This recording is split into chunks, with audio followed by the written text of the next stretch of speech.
Good morning. It's Monday, Lab with Dr. JJ from the Anam Cara Prayer Corner, reading from Jeremiah.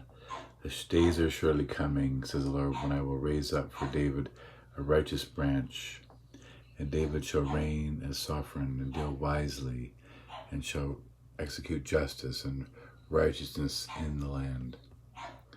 There's something about raising up hope and justice and power and healing and mending. So how do we live in response to this hope we've been promised? The receipt of this powerful gift of hope comes with responsibility. Our knowledge of this gift changes the entire landscape of our reality. We're no longer bound to the fears of uncertain future. We shall not fear any longer, says the text. But how do we not fear right now? And how should we not be dismayed, nor shall any be missing, says the Lord. The first way we wisely use this power is by sharing it. The steadfast promise of God's deliverance is one to be shared. We are called to share our knowledge of this powerful promise by word and deed. If we believe that a shepherd is on the way, who will lead us the ways of justice and righteousness, we need to be preparing for their arrival.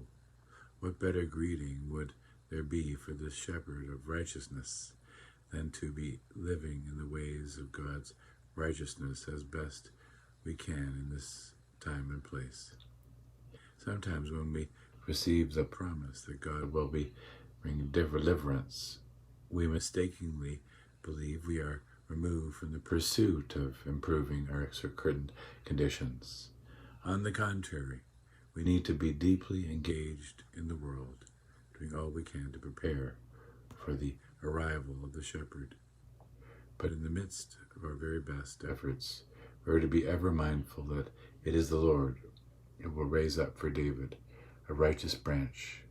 We stand strong in the promise of God's redeeming work as we seek to be faithful in the work we do for justice and peace for all God's children. What examples of deep engagement of the world do we see in the community of which we are part?